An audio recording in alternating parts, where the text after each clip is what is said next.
Welcome back to Having a Gas, the podcast that talks to the great and the good of the creative industries. And the following is a conversation with Rob Henderson, a good friend of mine and a PhD graduate from Cambridge University, whose research interest was human behaviour. For more of Rob's work, you can go to substack.com/@RobKHenderson. Today we're going to be talking about one of television's most brutal, most deceitful, most manipulative, but confusingly most beloved protagonists, Tony Soprano. I hope you enjoy. We are just coming in hot this time. I'm recording from the off because I've decided I want to do things how I want to do things. I'm being very selfish about that. But the point is, I don't want to deprive anyone of context. Who I was doing an impression of there was Frank Vincent, who plays Phil Leotardo, right? And I feel bad. We'll get in some warm up in a second, but does that guy just play one character? They keep just casting him to play the angry and slightly antagonistic mafia guy to fight other mafia guys, because he's Billy Batts, isn't he? Yeah, that's the only other role I know him from is Billy Batts and the go get your fucking shoebox scene from Goodfellas. Yeah.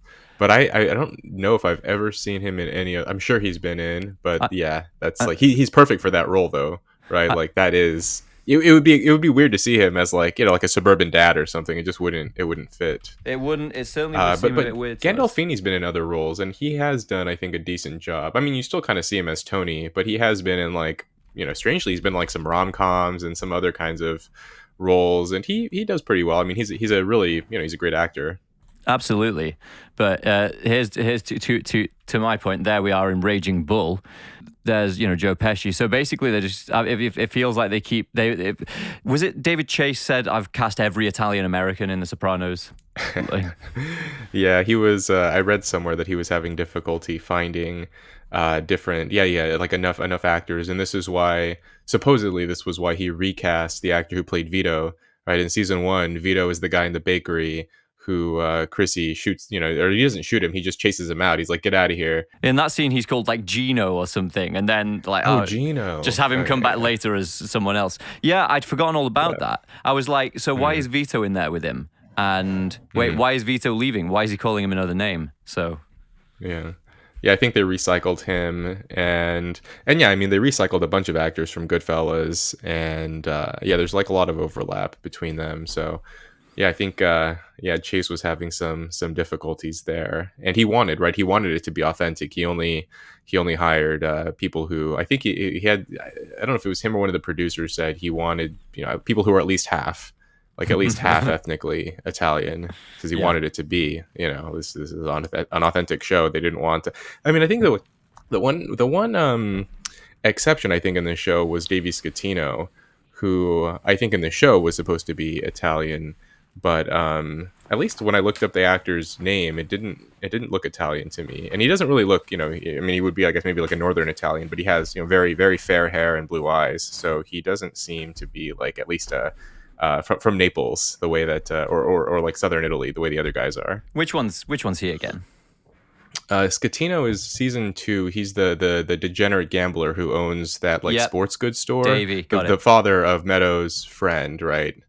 Yeah, so his last name is Scatino. So I think within the universe of the show, he's meant to be Italian, but in real life, I'm not. Maybe Chase was already having difficulty finding actors to cast in that role. Yeah, but it's presumably like everything. The scene is smaller than you think once you get into it. As in the scene of very, very high quality actors of a certain ethnicity in the New York area, that's going to become quite a narrow pool. Of course, the reason we're doing this is because a year ago, Rob, you released you put out one. You've got a good newsletter, and for anyone listening, how does anyone subscribe to that and sign up? Oh, right, yeah. So my Substack is robkhenderson.substack.com. So Rob, the letter K, Henderson. If you just Google me, it'll pop up. Yeah, and you put out a thing just doing a casual cross comparison of The Sopranos and Mad Men as shows about men going through a midlife crisis, maybe having just hit their peak and starting to taper off the peak, or maybe just ascending it. But this is what we're looking at. They're shows about two men coming into their prime, living through it, and maybe exiting it again. Yeah. The reason that struck a chord with me is because I had watched Mad Men, I loved it, and we were just swapping WhatsApp notes. And you said, "I think The Sopranos is probably the best TV show I've ever seen." And I thought, okay, well, that's a recommendation I have to take seriously.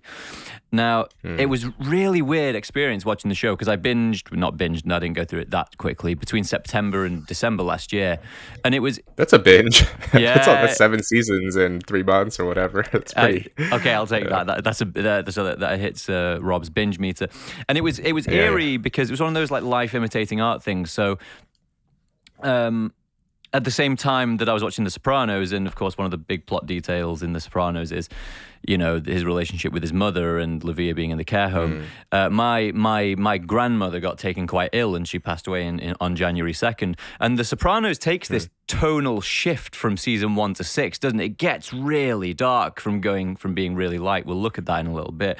So it was weird how my emotional state kind of just tracked very nicely onto the show at the time.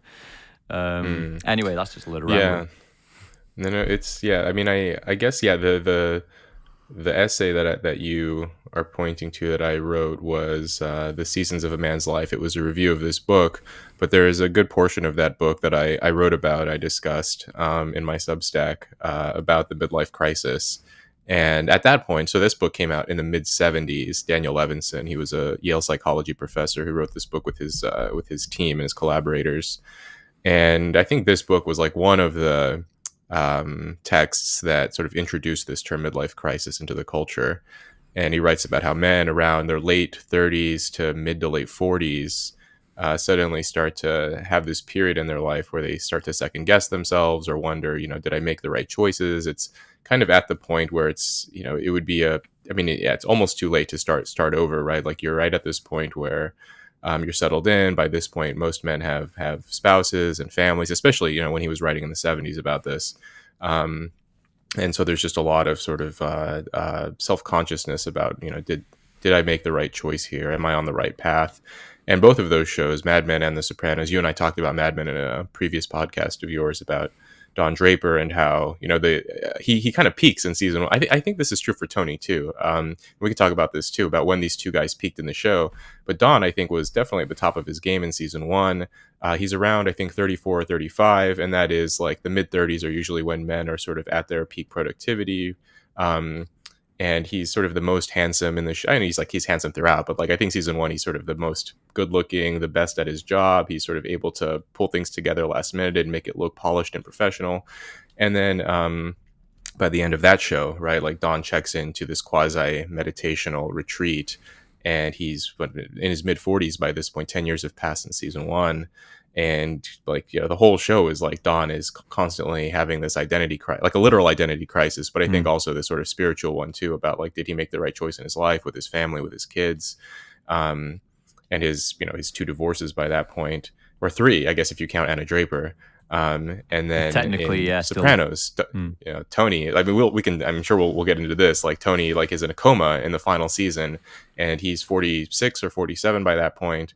And the entire episode, but multiple times, he's like, who am I? Where am I going? And he has this coma dream of going through this alternate life with this, strange name, also this sort of identity crisis going on here. And so I thought these were sort of dramatized, stylized, kind of embellished examples of what the midlife crisis is like for a lot of sort of ambitious and successful men. Yeah. And the something else that stands out is, interestingly, that both evaluating that particular season of a man's life from the top and the bottom of society.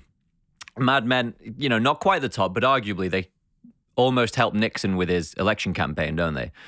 So the president of the United States, you can't get much higher than that. And, they go backstage to try and sign up the Rolling Stones and things like this. And of course, The Sopranos, I say the bottom of society in a kind of moral and ethical sense. They're the worst people you can imagine, generally speaking.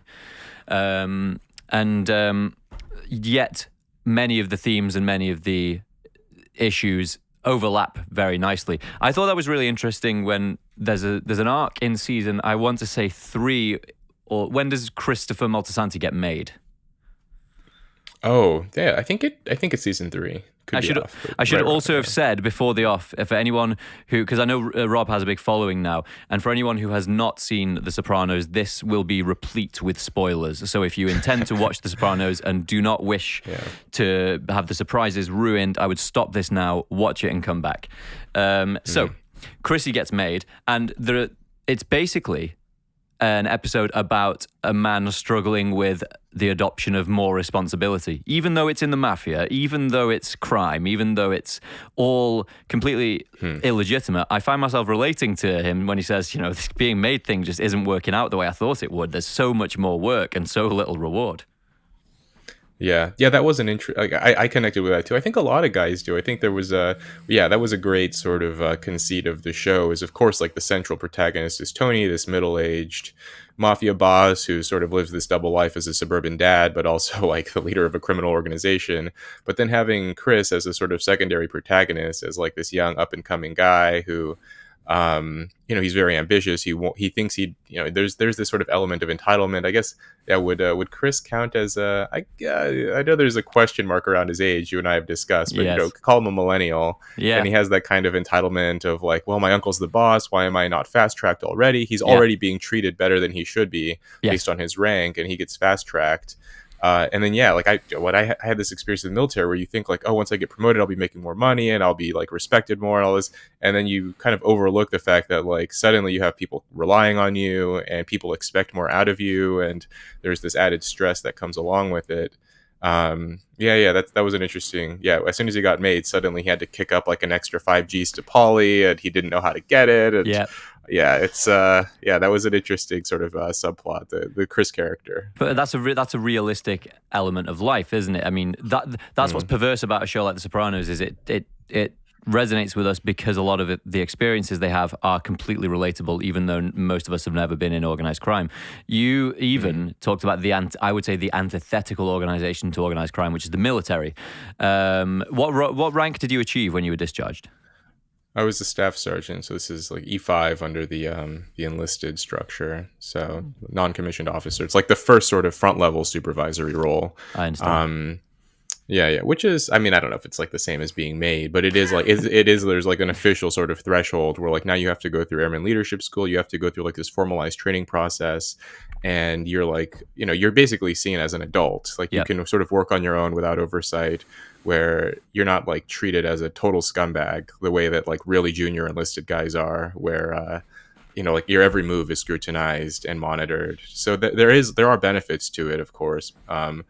But yeah, I think those are the things we focus on, are the benefits of ascending up the social ladder, and not so much on the sort of added obligations and commitments. Well, that's something that I found in my career so far, is that if you want a position, you need to really think about, will you be able to tolerate the costs, not will you enjoy the benefits? Because anyone would enjoy benefits. That's why they're called benefits. But it's like, are you the right person to tolerate this cost? And returning back to the sort of the realistic nature of Moltisanti's being made, it was revealed to him he had additional responsibilities, the terms of which were quite unfair. Not that the mafia is a place where you should go for fairness. Were revealed after he'd already signed up. So they do this ceremony, and Tony says, anything you're unsure about, you can back out now if you want. And he goes, no, I'm in this. And it's only once he's signed up, they say, okay, here's all the stuff you have to do. But that's what life is like. It's very often the case that you'll take a job, and only after you've taken the job or taken on a responsibility that all of the additional, like Pandora's box, gets opened. Yeah. It was. I mean, the whole show is extremely realistic. That aspect of it, where you're not sure what you're getting into until after you've signed up for it. Even the ritual around being made, right? Like, what do they do? Like, they have him say this very kind of trite slogan. The omerta of like, may I always do my duties and never betray my friends, or something. And may I burn in hell if I ever betray them. Burn in hell. Yeah, that's what it was. It was like this kind of silly thing that in any other context, even in this context, it's kind of silly. But because I think you would expect them to, I don't know, I expected it to be like The Godfather or something, like this very sort of serious, like, I don't know, Italian music in the background.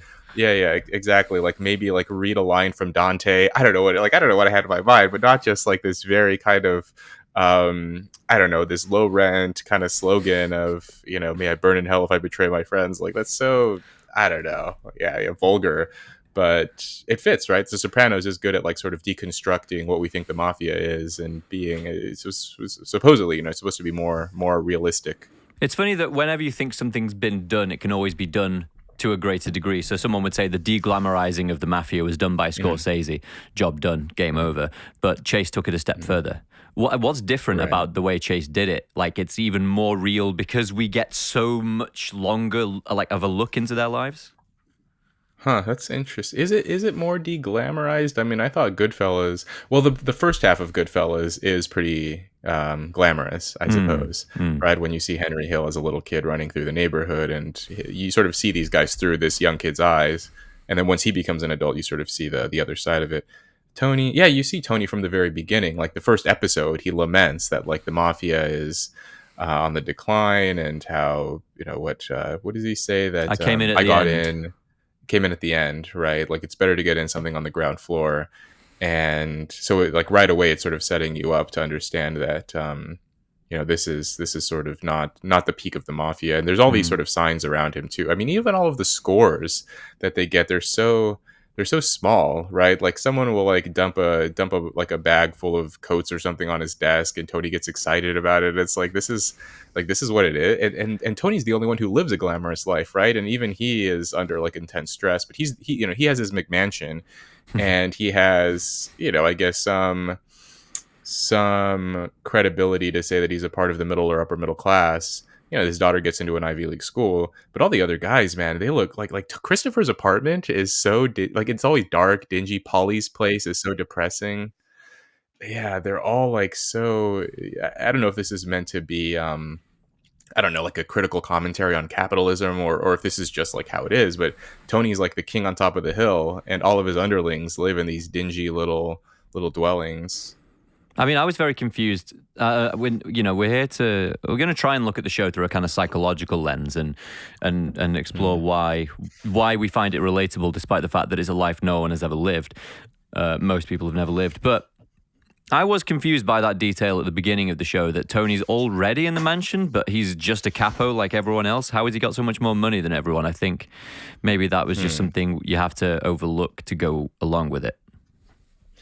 Yeah, well, he's also, I guess, is he technically, I don't know if royalty is too strong a word, but his father was like highly respected, right? Johnny Boy. Yeah. And his uncle.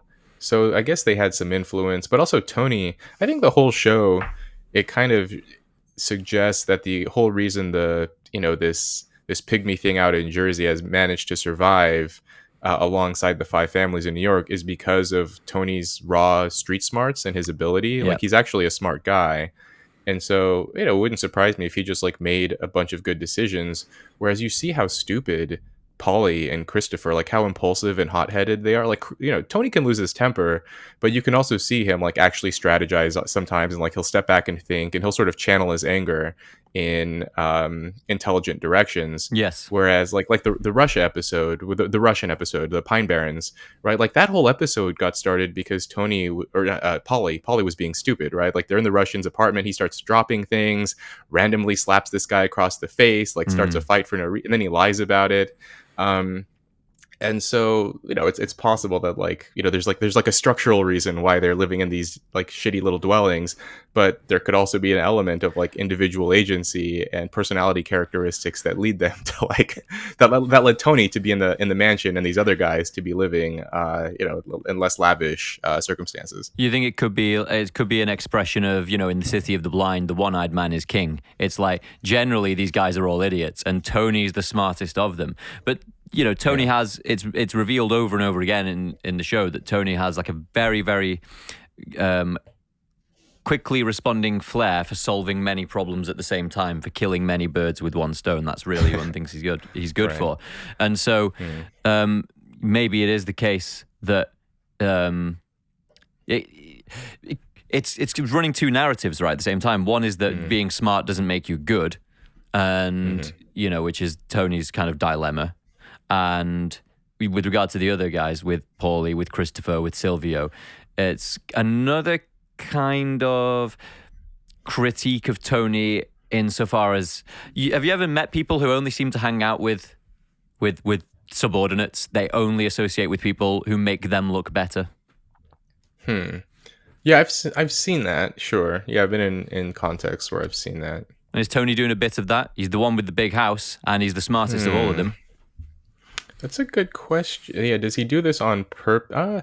I mean, he's pretty good friends with Johnny Sack, or at least as friendly as you can be with someone in that situation. Yeah. At least the first few seasons, right? Like towards the end. I mean, there's some conflict here and there between Tony and Johnny, but I think like I actually liked those scenes between them because like Johnny was clearly like the higher status guy in that situation as the underboss of a New York family, and he's like has a way bigger house than Tony. It's just like clear that he's he's more debonair, more interesting in some ways. And Tony seemed to get along well with him, but he's stuck in Jersey with these guys, and so but maybe there is like an element of that. I mean, there is a scene with Carmela where she tells him like these aren't your friends; they're just like laughing at your jokes and appeasing you because you're their boss. And Tony's a bit irritated by this, but I think he understands there's some truth to it. I think he's clearly smarter than the other. I mean, even I know you didn't watch Many Saints, but like they talk about this even in the main series about how Tony did a semester and a half at Seton Hall and how he's a pretty smart guy. Oh, he references his IQ in the series too. He tells Johnny an IQ 136. It's been tested. It's been tested. Yeah, I forgot about that. And so he's smart. And it's funny. So there was a study a few years ago on mafiosos. I don't actually know the term, but the basic finding was that among the members of the mafia who went to college, they actually did earn more in criminal organizations. So there was this link between like higher education and success in the mafia, despite the fact that it's like a criminal extra legal organization. And so maybe there were there's that's the sort of art imitating life, reflecting life that being smart, being somewhat educated, or at least relatively more educated, can get you ahead a bit more, even in that situation. As well as being yet another prophetic reminder, and I say prophetic because. Well, maybe I get the feeling that with the politics in the West of the last 6 years, with specifically the two events of 2016 that we don't need to mention by name because we just know what they are by now, there became this. With Brexit in my country and Trump in yours, we kind of unearthed the fact that people of, let's say, education, people who'd had a good education, assumed a kind of moral. Superiority went along with that. They assumed that to be smart is to be good, or it is often assumed that to be smart is to be good. And The Sopranos reminds us that is not the case because you can thrive in organized crime by being smart just as much as you can thrive in a legitimate organization.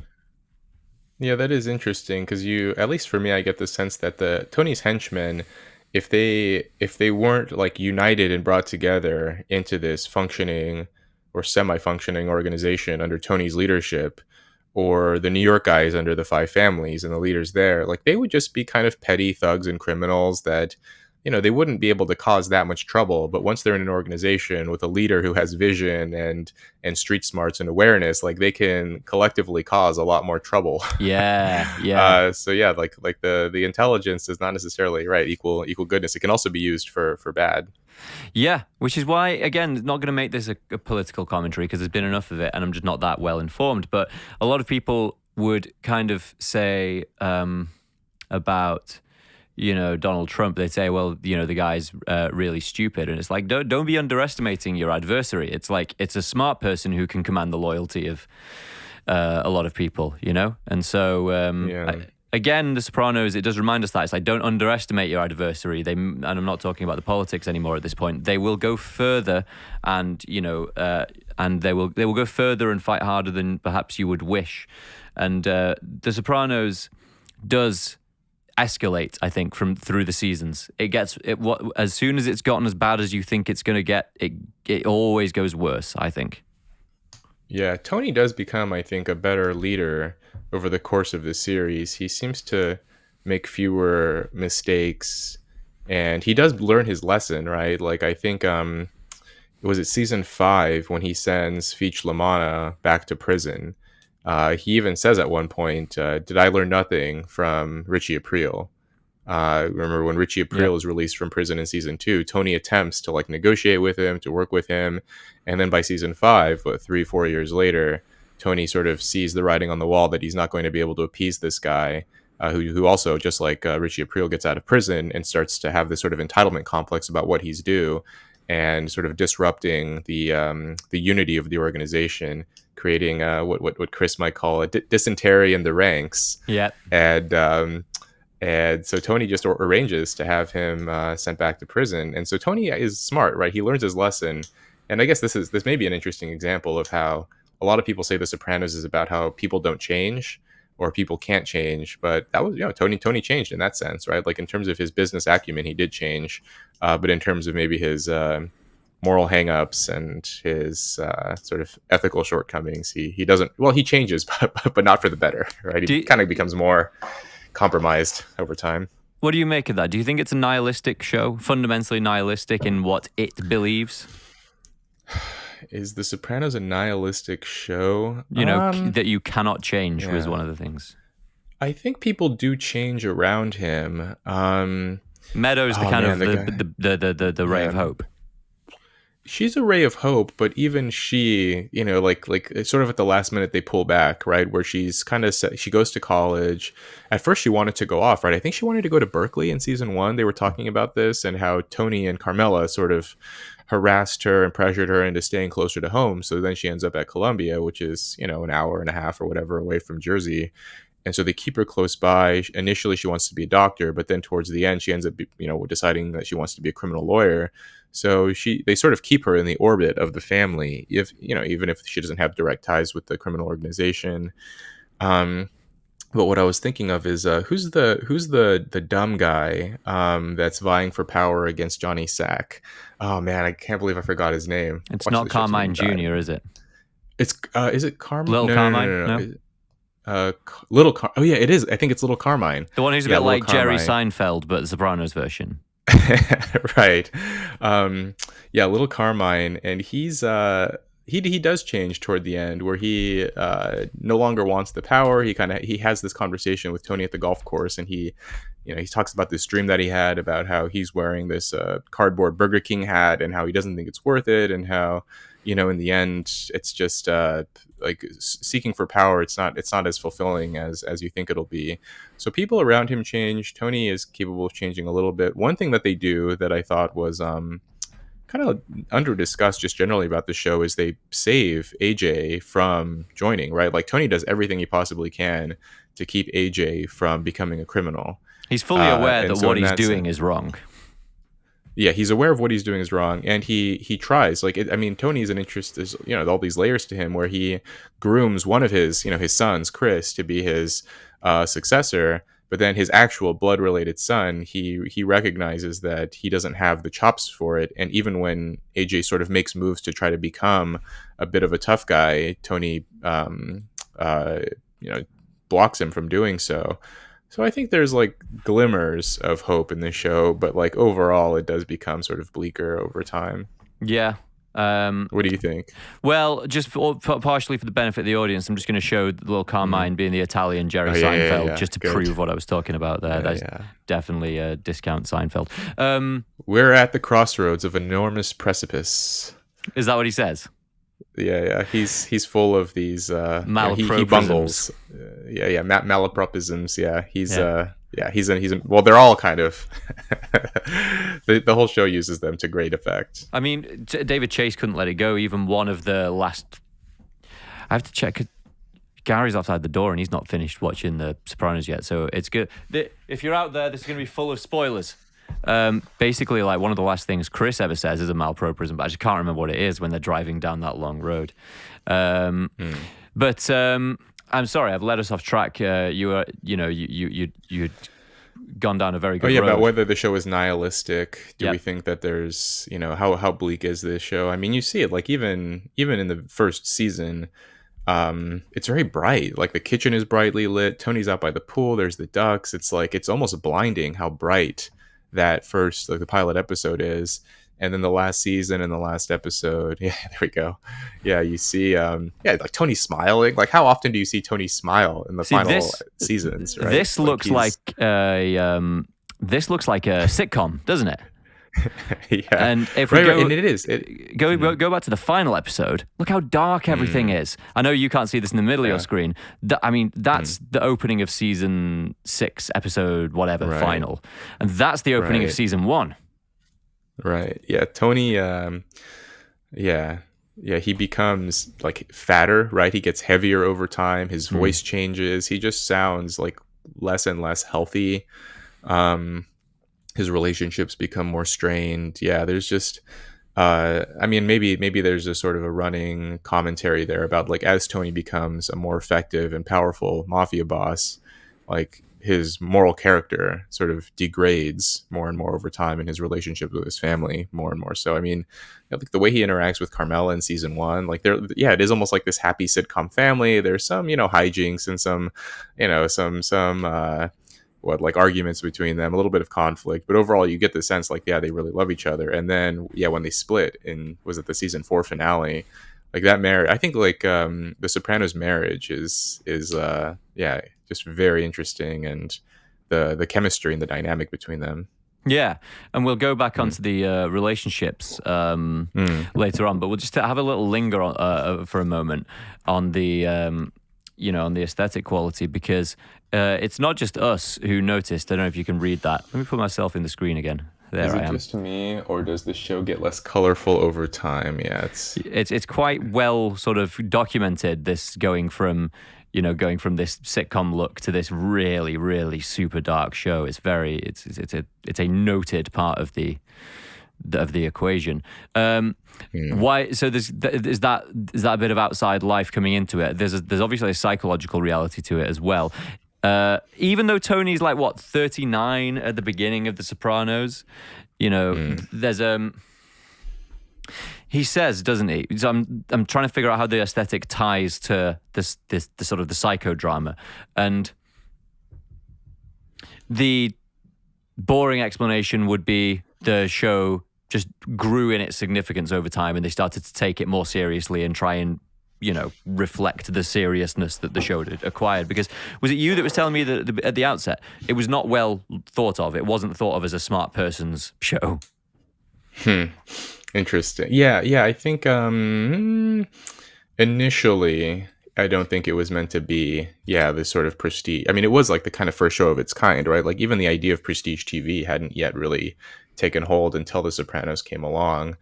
And so that's interesting. So over time, did it sort of become self-consciously prestigious show, such that in season 1, it's just this sort of, like a dramedy almost. Yes. And then over time, as it becomes, like, I guess there is like maybe generally this belief that drama is more serious and more respected than comedy.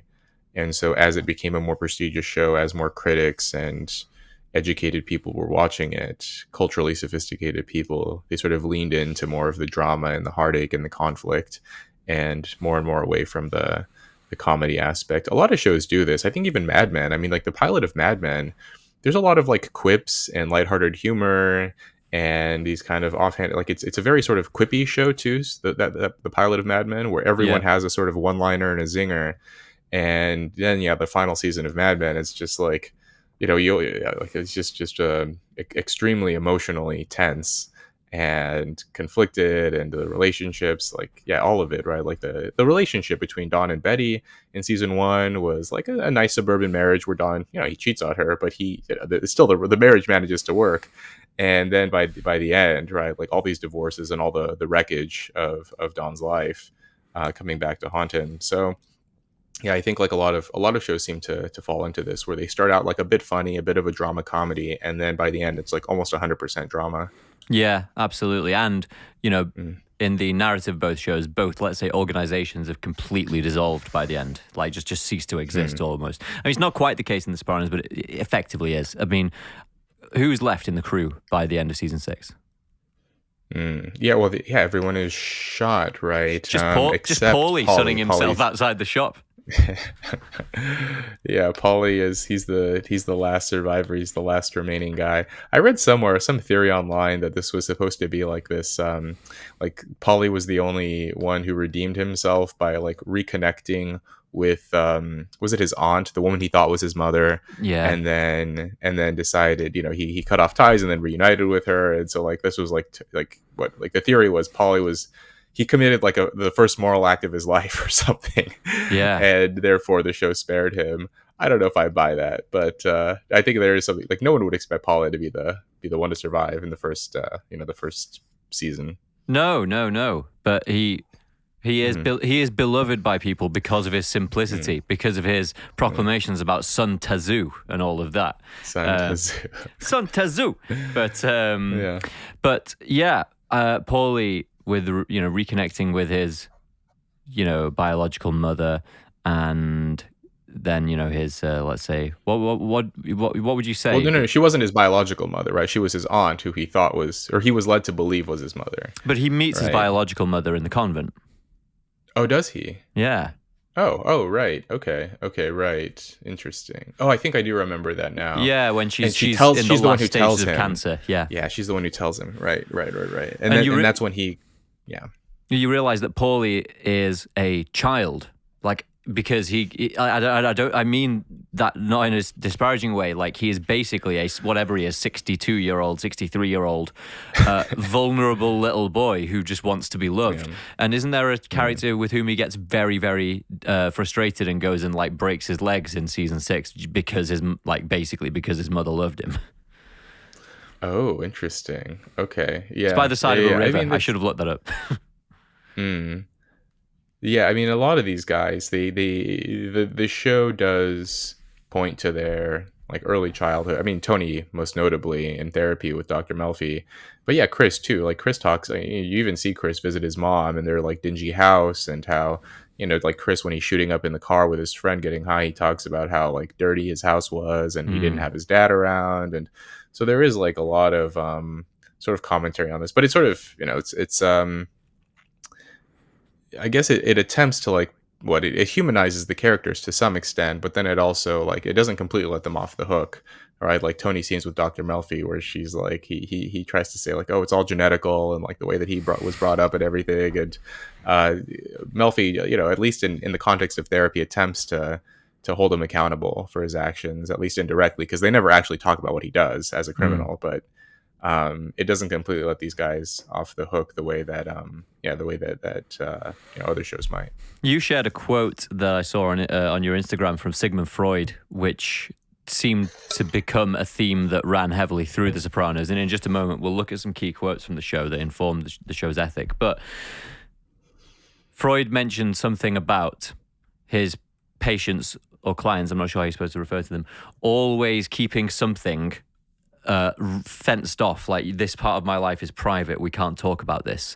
And Freud said whenever that happens, inevitably that part of their life that they can't talk about, the patient will not talk about, is where all of the problems accrue. They all clump into that area, and Tony's relationship with Melfi is underpinned by the fact that he cannot talk about the thing that's causing him to go to therapy.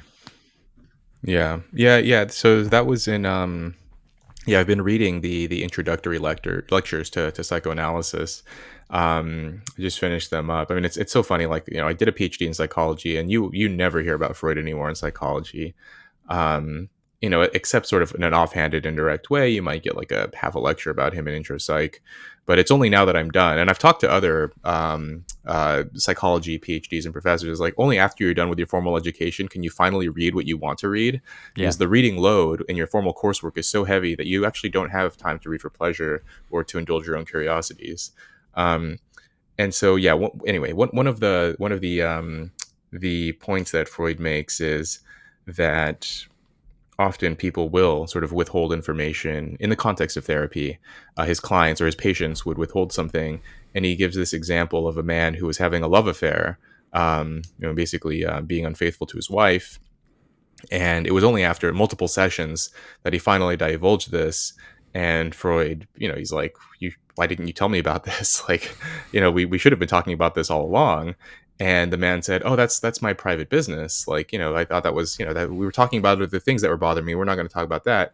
And then Freud gives this interesting analogy where he says, suppose that, he's writing this in, the early 20th century, but he says, like, imagine in Vienna, the police announce that there's a sanctuary within the city where criminals can act freely, where all behavior is decriminalized, and you're looking for a specific criminal, and and the sanctuary is such that police can't make arrests there, and you're looking for a specific criminal. Well, you can be almost 100% certain that the criminal will be hiding in that sanctuary, right? The analogy being that if there's some part of people's behavior or their personality or their beliefs that they don't want to touch, that they don't want to talk about, it's probably hiding in the sanctuary that they're trying to keep concealed and blocked away. And with Tony, you see this repeatedly, where anytime they get to anything sensitive regarding his, I mean, especially in season one, his mother, right?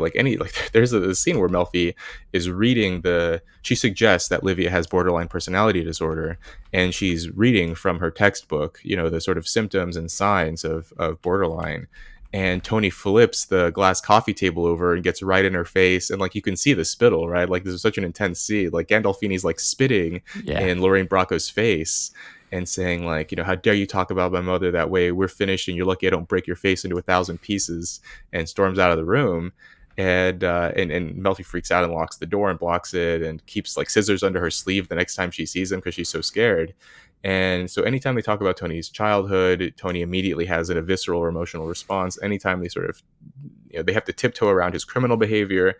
And this is arguably why, like, ultimately his therapy was ineffective, right? Because they really just talked about, they used euphemisms and they danced around his criminal life, his family life. He would talk about being unfaithful to Carmela, but so he would talk about certain things but not others, and I don't think it'll, at least I think Freud would say, like, this is never, like, of course this wasn't going to work, like this is never going to work. Yeah, it's a reinforcement of that principle. I can't remember the Latin that Jordan Peterson always brings up about what you need the most is going to be found where you don't want to look for it. And with Tony beginning the series by roping off an area of his life that they won't talk about means that he is never free of it. He's never released from his pain.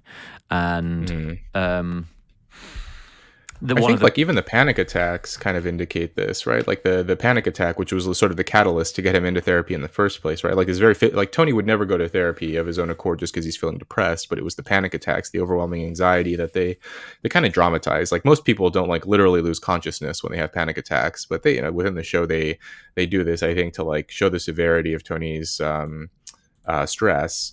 He goes in there and yeah, the show reveals that his first panic attack was when he sees his mom and dad dancing, right? Like Livia and Johnny Boy dancing after he cuts off some guy's finger and brings home this big slab of beef. And in Tony's mind, I think he was sort of connecting the violence with the romance and sort of witnessing the man his father really was. And he saw. So then later, he kind of, is it that he registered his father as heroic man after committing violence and acquiring a joint of meat? Right, the meat and the sort of like the like the love and like this is one of the few times that he sees his mom in a good mood, right? Like one of the few times is when Johnny Boy comes home and brings home the bacon, so to speak. And right after he chops this guy's finger off, and then like I think the panic attacks and the depression are basically symptomatic of Tony being like highly dissatisfied with his chosen life, but growing up he felt trapped because his father, the father kind of pressured him into it, and Tony wanted to do it, and all the male father figures, his uncle too, right? Like Uncle Junior also kind of directed him there. Dickie Moltisanti, to some extent. So, yeah, this is like the reason he's in therapy in the first place is because he's a criminal, but being a criminal is the very thing he won't talk about. Yeah, and I seriously hadn't made that connection until you were, until you were talking about it just then, the principle that what you reward, what you feed will get bigger and stronger.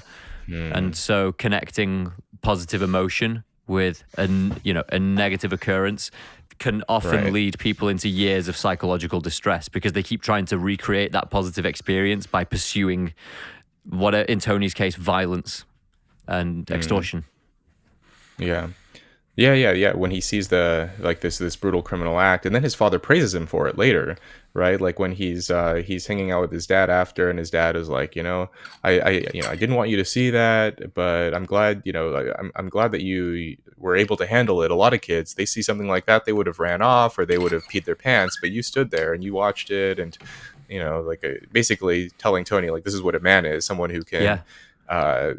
observe or commit violent acts and not Handle be it. affected by it. Yeah. And so Tony learns to do this, right? Like and I think like throughout the show, you see him like do these violent things, and I think he's most of the time anyway. There are some cases where he clearly enjoys it, but there are cases where he commits violence when he doesn't enjoy it, and he forces himself to do it. Maybe You out of pointed out, habit didn't you? You pointed out that little moment before he goes into Davy's office, and he just lets out a tiny, almost unnoticeable little, and then goes in, like any of us would do when I've got to do this bit of my job that I hate doing. Yeah. He's not smiling. He's not like, there are cases when he is smiling when he beats someone up, right? Like there are cases when he's chasing down the degenerate gambler in the pilot episode, right? Remember, he's in the car and he's chasing this guy and he beats him, and he's enjoying that part of it. But he's like not I don't think Tody's like a pure sociopath where he just enjoys the violence for the sake of it. And Davy was his friend and he liked the guy and he didn't want to do this to him. There's a disturbing. There are other cases. Sorry, go on. Pardon? I was going to say there's a disturbing shot that we were talking about in the office recently. Do you remember the first instance of where Furio gets let loose on the basically brothel to collect some debts? I think. I remember this. That's one of those moments I was talking about earlier on, where it keeps going to a slightly higher level and darker level than you think it can, and that becomes that's quite shocking the first time you see it, because it's the first time you see a woman fully struck in the face by a sort of a male. And the guy gets kneecapped and all this stuff, and you see this shot. This is the disturbing shot. You cut to Tony outside as if he's waiting to pick his kid up from bowling, and he can hear the carnage going on, and he just he's obviously pleased about it. And Gary said it's like, again, it's like, I can't remember the analogy, but it was like pride almost. Yeah. Where he picked the right prize fighter or bulldog or something to do his dirty work for him. Yeah, I remember he's lighting a cigar and he's clearly getting a kick out of it. So yeah, there's that sort of duality to Tony, that aspect of him where he doesn't always like doing this, but sometimes he does, and it's the life he chose. But he's clearly conflicted about it in ways that I don't think others would be. Like others in terms of like the Soprano crew, the Jersey crew. Yeah. Let's do what we were gonna do, or we said we would do a long time ago. What I'm gonna do now is I'm gonna show. We're gonna look at a few small scenes from the show that contain, quotes that, as far as I can tell, are emblematic of philosophies that drive the entire narrative. Occasionally a character more or less announces clearly what it is they're all worried about, and what it is we're watching it for. So let's do a bit of that. And of course, this is the first time I'm doing this sort of screen sharing thing on OBS, so I recognize it's a little bit small for you. But let's have a look at the first one. Can I try and explain here? I don't know, Tony. It's like just the fucking regularness of life is too fucking hard for me or something. I don't know.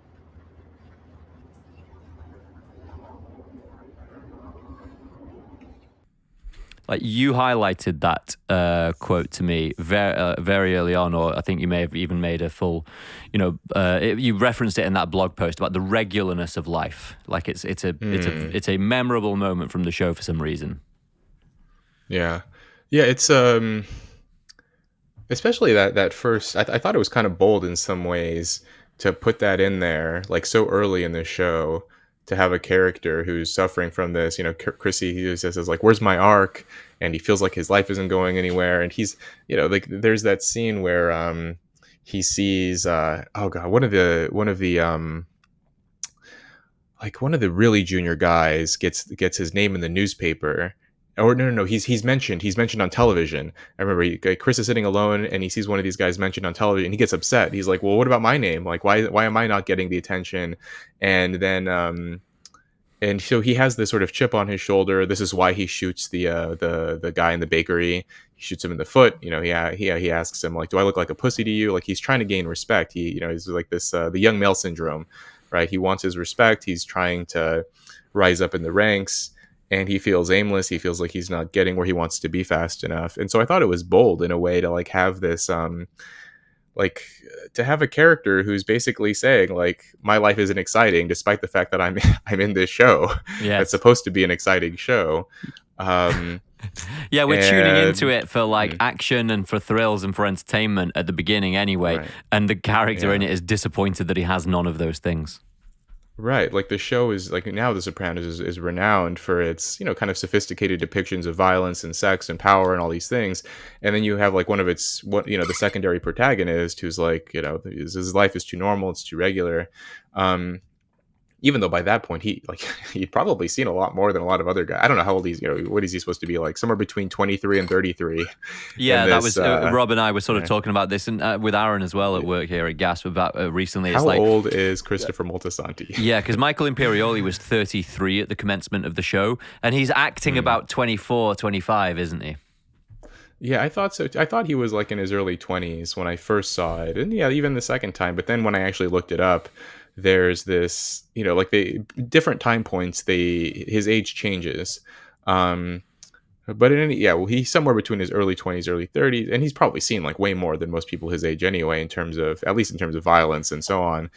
I mean, he's literally he's murdered someone in the first episode.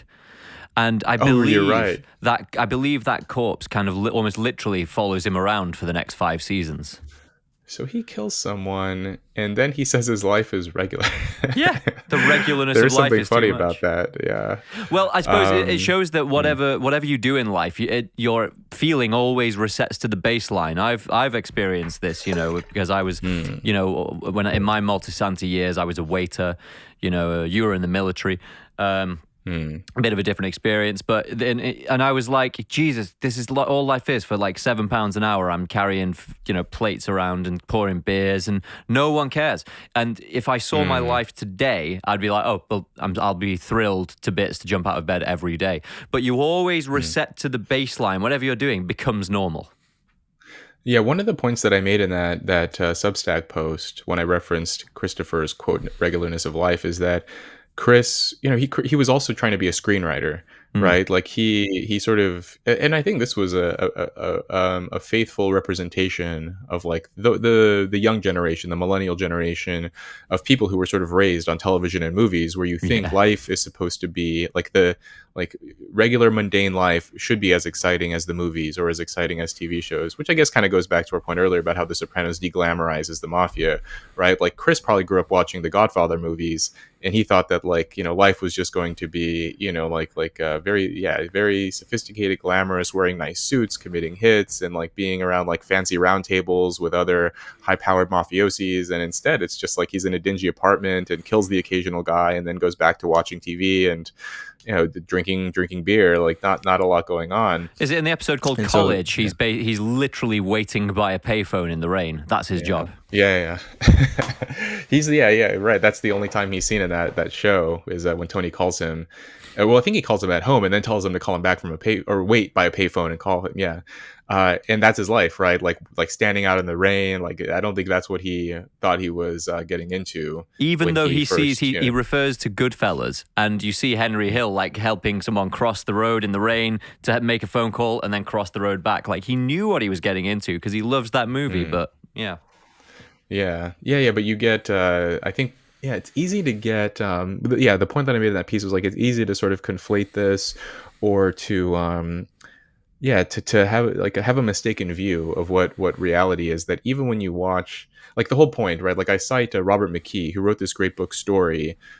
He's like a renowned sort of consultant for narrative and for story. And Robert McKee points out that like every movie you watch, they basically like they strip it down to its most essential scenes. And like you're never going to see someone like knock on a door and then someone open it and say, come on in, have a seat. They're going to knock on the door, smash cut to they're sitting on the sofa, and they're Yeah. getting right into the scene, into the meat, right? But it doesn't show you the mundane parts of like, oh, he's climbing up the stairs, he's knocking on the door, hey, come on in, can you take off your like they're not going to show all of this.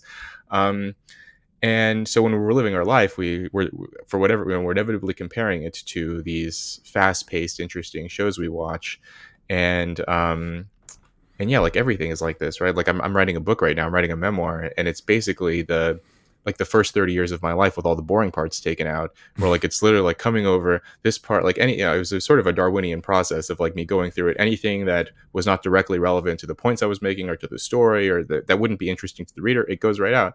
And so anytime you read read a story or watch or consume any kind of media, it's been sort of filtered out and selected for to be interesting, right? Whereas real life doesn't work that way. Real life is full of excess text, too many scenes, like all the stuff that didn't get cut out. So in Chris Moltisanti's life, you were talking about the millennial experience of being raised on, I would take it a step further, raised on TV and movies, but very, very high quality, highly produced TV and movies. Because say you're someone who's Gandolfini's age, or, kind of generation like Quentin Tarantino, and you've been watching TV, but you've seen it go from the 60s where it was black and white and all filmed on a set with two cameras, and then it's gradually become more and more realistic. You had a time of life where there was a sharp quality distinction. TV and films were actually kind of a bit worse than real life. Different, let's say. But, we grew up in this environment that you were just describing where 100... Saturated. Yeah, 100% of the content is meaningful. And in our life, maybe 5% of the content is meaningful. And we're like, why doesn't my life feel 100% meaningful? And then, you bringing up the issue with your memoir where you've cut out everything that wasn't meaningful. Every moment you tied your shoelaces, every moment that you had a day where nothing happened. You pet some cat in the street, or exactly, right? Like oh, I'm whatever. I'm just getting up in the morning and making a cup of coffee. Is that, or like every shift irrelevant at the pizza restaurant doing the dishes, that you're not going to show every day that you did that. And let's just hanging this on to where life has taken us to recently, that I think is part of what social media gave back to us as millennials with things like Instagram. You actually get to finally edit your life so that it looks 100% meaningful, and you can see through people's Instagram feeds what they think their life should look like 100% of the time. Yeah, so we're literally like curating the story that we tell other people through a series of images. We were talking about Freud earlier. There's a point that he makes in his essay on dreams about how when people have dreams, they often take he calls it the day's residues of like things that you've experienced throughout the day gets incorporated into your dreams. And he talks about how it doesn't necessarily have to be things from your real life. And he references like paintings, right? He says like the Mona Lisa, or, some paintings by some famous artist may make its way in there. And I remember I'm reading this and I'm thinking like, oh, Freud didn't have television, right? Like to him, like fictional fake images come from like famous painters that you might see at a museum. But for us, right, like the images that may appear in our dreams that aren't from our real life, they're going to come from movies, from TV shows, from books or comics, or nowadays from social media or YouTube. But definitely, like, how many of us are dreaming about Da Vinci paintings or something like that? Like, in his day, that might have been, but now it's just like, in some ways, like we spend I don't know how many hours in front of screens now, but it's, on the order of several hours a day. So in some ways, we're actually more engaged by other people's lives or other stories than we are with our own. So I guess it's inevitable to some extent that we would feel that our lives are kind of dull or unexciting, but that's only because we're comparing it with, what is it? Like there's this quote that I like about how we are comparing our behind the scenes with everyone else's highlight reel. Yep. I think that's a perfect way to describe the psychological state that Christopher Moltisanti's in there. He's comparing, it's dark, but it's still there. He's comparing his boring mafia life to the Goodfellas movie, and other movies like that, where it's all 100% exciting all the time.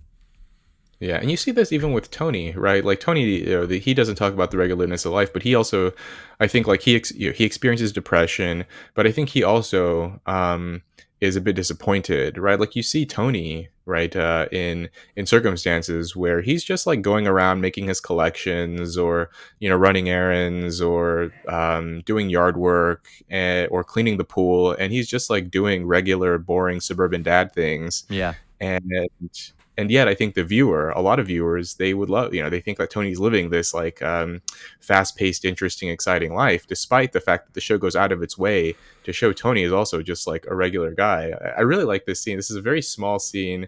I didn't notice it until the second time I watched it all the way through, where after Carmela kicks Tony out, and I think he's temporarily living in the pool house until this is like early season 5, I can't remember, but until he moves back into into Livia's house, his mom's house. He's in the pool house, and he breaks out the air mattress, and he pushes the air pump, and it sits with him for like 4 or 5 seconds of him just kind of like bored, waiting for this air mattress to blow up. And it's like everyone's been there. Like you stay over at a friend's house or a family member's house, and you're just waiting for this air mattress, and it's just like there's just this period of like dull, boring, just waiting for this mundane task to end. Yeah, and yes, and it shows that even when you're the head of a crime family, you still have to do dad shit, even divorced dad shit. You know what I mean? It's all the same. Like everyone's life takes the same shape at some point, which is the regularness of life. Let's move to another quote, because I think this is the same theme expressed in a different way. I think I've got like 3 or 4 little clips here. And I can't remember which order I put them up in, so there's going to be a bit of a surprise each time. But I believe this is I believe this is an extension of the regularness of life idea. Let's have a look. Do you ever think like, why were we born? Madame de Stael said, in life one must choose between boredom and suffering. Go to your room. I thought that was excellent because there's a bit before where AJ goes, there is no God. And Tony goes, hey! Like Tony, this awful person who abides by no moral code, says, don't say there's no God. Yeah. Of all people, Tony is the one who better hope there's no God, because if there is. Yeah. Right. But that's the thing. He knows what he's doing is wrong in that little exclamation. Boredom or suffering. Yeah. Boredom or suffering. That's the theme. Who does Meadow? What name does she mention there? Madam does something or other. What was that? Let me Google this on the side. Hang on. Yeah. Boredom or suffering, Madame something or other. Yeah. I thought it was Madam something. Madame de Stael. Stael. Madame de Stael. Who on earth is that? Interesting.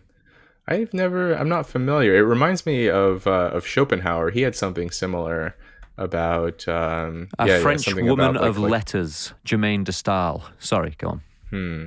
No. Yeah. I mean, that's it was kind of, was that an appropriate quote to follow up with AJ? That was an interesting line anyway, because AJ says, well, why were we born? And then Meadow comes up with this, it's kind of an interesting quote or interesting concept, but like AJ does have this, like, I think he does have this sort of streak of nihilism, or right, like he's I mean, it sort of culminates right later when he has the suicide attempt in the pool. Yeah. But yeah, AJ was just like a really interesting, like a lot of people hated AJ. If you like read articles about him or Reddit or anything, he is like a really detested character. There's a great an impressive resource, to be honest, called Sopranos Autopsy, for anyone watching who wants to get a full analysis of every episode. That's what I was doing as I was going through it, because I feel like there's so much packed into every episode. I could read an essay afterwards and be like, I missed that completely, didn't see that connected with that. You've seen the whole show twice now, haven't you? And did you notice more stuff the second time? Oh, way more. And then I read interviews with David Chase, and so I like kind of read like the sort of secondary supplementary stuff too. And I'm sure there's still like a ton that I missed, but yeah, people hate AJ, and like the more I think about it, the more I think it's because like AJ really is like the show is sort of ahead of its time in some way, because AJ is like one of these lost boys, right? Where like he's kind of spoiled, He's had a lot handed to him, but he's had these sort of neglectful, overindulgent parents. And he's probably about the yeah. same age as me. I was born in 92. He looks about that age. Right. Yeah. I think he was, yeah, right around there. Because the show premiered in 99. I think he was, probably meant to be like 9-ish years old, right around there. Um, and so yeah, and then like the contrast, right? Because Meadow had the same exact upbringing, right? Like overindulgent parents and spoiled and all of this, but she excelled, right? And this is sort of like broadly what appears to be happening with boys and girls in the U.S. and the UK, like Western countries in general, of girls who seem to be doing relatively well, excelling, overtaking boys in school and university and grades and so on, and the boys are more and more falling behind in higher education and in employment. I think now, young male unemployment is higher than young female unemployment, which is like one of the first times this has ever happened. Um, so yeah, AJ is like a representative of this general trend of, he's kind of untalented and not doing very well in school, and his parents don't really know like what to do about it. And I think at one point, don't they? He goes to like the school counselor, the psychologist, and they suggest he has ADD. And there's this interesting moment when they're in the office, like the principal's office, and the counselor's there, and AJ is not in there with them. Tony says, ADD, whatever, like he just needs a good smack upon the head. And Carmela was like, "What? You're going to hit him? He has a disease. Are you going to hit someone with cancer? Like ADD is an illness that he can't control." And yet the principal says something like, although he may have this condition, he should still be disciplined. He should still, consequenced is the word that they use, not disciplined. They say consequenced. And so there's this tension, right, of like they want to put a medical label on him to explain his poor grades and his misbehavior, but on the other hand, they do think that like there should be some penalty for it too. And I think like this is also something people wrestle with in the real world about what's going on with boys. So yeah, AJ was just like, he came too soon. Like if AJ existed today on TV, it would almost be like trite, like, oh yeah, this is what boys are. But back then, I don't think people wanted to fully accept that this is what was happening. You were talking about AJ as a prophetic character, and we talked about AJ as roughly in the age group that we're in. I believe you're, not to reveal, but I'm going to do it. I believe you're 33, aren't you? Yeah. Right, so we're roughly at that age bracket. And in a bizarre way, they predicted the kind of millennial, let's call it the millennial male transformation revolution, of which I think you and I are basically both members, where we all found, we all found purpose and meaning not in greater reward and greater affluence, but in the adoption of responsibility. And in your struggle. Struggle. And in your case, that was the same as AJ through joining the military, and in my case it was, I was one of the Jordan Peterson kids. Well, but AJ did not join the military. He wanted to, and his parents prevented it, right? Like he tried, like the one time he was going to make this decision for himself, Carmela and Tony got him a job at Little Carmine's movie studio. It was in the final season or final episode where they blocked him off. So this is like another example of like... I'd forgotten the chronology. I thought it ended with him saying, "I'm joining the army," but they switched that. He did say that. He said, "I'm going to join the army, become a helicopter pilot." And then this is so funny, like, because this was 2007, right? And he said, like, "Yeah, when I get out, I'm going to be like a helicopter pilot for rich guys like Donald Trump." Yeah. And then and Tony and Carmela freak out about this, and then they pull strings and get AJ like some junior producer role at Little Carmine's fledgling movie studio. And so these are like the iconic sort of not helicopter parents, but just like overindulgent parenting of like they want their kid to be tough, they want him to be self-sufficient and independent and so on. And then when he finally makes a decision to do this, they stop him and they give him they give him a BMW, they spoil him, they give him this job. And I think this was like a commentary that like this isn't completely AJ's fault who he is, right? Like his parents played a major role in how his life unfolded and why he is kind of a kind of a spoiled kid, kind of Yeah. a At every step, they intervened to make sure that things weren't too hard for him. exactly. But I thought it was. We said, didn't we? Because as I was going through the show, what I would do pretty much every night was I would WhatsApp Rob like, "Oh my god, I can't believe this just happened. Whoa, they saw this coming. This is 10 years ahead, etc." And I thought the show would have been different if it was made now, because I think, do you remember AJ is brought in front of the military school chap? He says, we have a saying, be an army of one. And I said, if that had been made now, AJ, I think, would have been kind of raring to go with the military. He would have been excited by the sense of meaning that came with the discipline. But that hadn't yet sunk into the broader culture. And so it was it was still seen as a threat. This was like maybe roughly a decade or so before the rise of Jordan Peterson and David Goggins and Jocko Willink and like all of these Rogan, Huberman, all of these guys who right, this was YouTube I think had just taken right around like 2006 was when YouTube premiered. So this was like right before the sort of YouTube influencers and podcasters came on the scene. And so he like he kind of came of age at exactly like the wrong time, right? Like if it only been about 10 years later. So there was that whole generation of guys. I guess like around our age, like late 20s, early 30s, who are kind of like aimless and adrift. And I have friends like this where they're confused, they don't know what to do. And I guess these are the kind of AJ Sopranos of the world. I mean, the guys I know weren't they didn't grow up affluent or wealthy, but they also like didn't grow up with any guidance or any assistance either. And AJ definitely didn't have it, right? Like, who is he going to get guidance from? Like his dad. Tony was definitely not a role model for him, and even when AJ attempted to follow in his footsteps, Tony intervened. So that was like a good case of Tony intervening. He told him what not to do, but he didn't tell him what he should do. And interestingly, I think that's one of the ways that the Sopranos serves as a study of ethics, because it shows you in some sense the right way to behave by showing you the wrong way. You have to infer that the opposite of what they're doing in the Sopranos is the right way to be in life, but you have to figure out what the opposite is. How interesting. I used to think this is so I used to think that I was fortunate to grow up when I did because I didn't have like all of this content coming at me. Like I thought that if I had an iPhone when I was a kid, I would have done even less.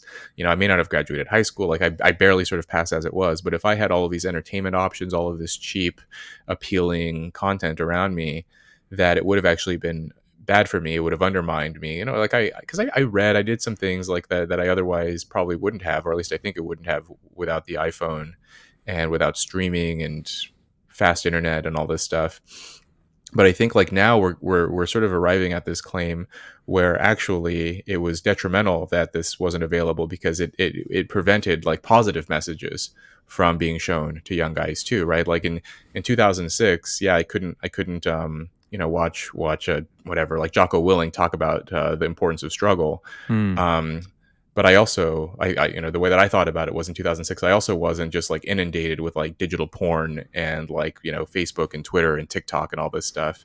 But actually maybe it's either, maybe a net positive, because kids are sort of finding positive role models that they don't have in their real lives. I mean, I kind of found it through books and sort of cobbled together fragments of pop culture and things that I was reading and seeing. But now you can actually get you can have like an online mentor who you never talk to, but you can just consume their lectures and podcasts and just do what they say, right? And that's so, I don't know. I think maybe I'm coming around to the idea that maybe it's not, maybe this stuff isn't so bad. The platforms, right? They can be used for good. Well, I mean, we haven't spoken about this for some time, but there's a discussion about putting together a live event with some people we know, isn't there? And I was hoping that would basically be the theme, that Pandora's box on the internet got opened and basically all the bad stuff comes out first, and now hopefully there's a movement that represents a pushback against those forces. Interesting. I think that's right. We're seeing, and the fact that they have such a large following, right? Like these guys, David Goggins and so on. Like Goggins doesn't even go that much on the podcast scene, and yet he has a massive following. And so, there is a market out there of guys who are coming around to this. So Yeah. This is no. This is maybe I think you're right. Maybe if AJ had been if the show had taken place in 2016 instead of 2006, things would have gone a little different. And I don't want to get into how the politics of 2016 would have infected the narrative of The Sopranos. No, AJ would be like full QAnon. He would have stormed the Capitol, AJ. Yeah. I'm pretty sure. Would AJ have stormed the Capitol, or would Paulie have stormed the Capitol? Too late. You know, let's do they're that. Very apolitical. This is. Yeah. I talked to another friend of mine about this show, Richard Hanania, and we touched on the politics of the show, and it was very like there was a kind of an interesting apolitical time where Carmela offhandedly mentions that she voted for George Bush, and but like that was the thing. Yeah. The narrative is making commentary, isn't it? It's saying, oh, the FBI are turning away from crime and focusing on terrorism. Right. But yeah, they don't really, like, politics doesn't really play that big of a role. Like Carmela voting for, like, most suburban housewives in 2004, I think most of them did vote for Bush. So it wasn't like a particularly controversial or shocking thing, I think. No. And like Tony makes no comment really at all about his political views, which I think is like, that makes sense, right? Like I don't think that like organized crime members are like talking politics much. I mean, if they don't pay income tax, I don't think it really matters to them.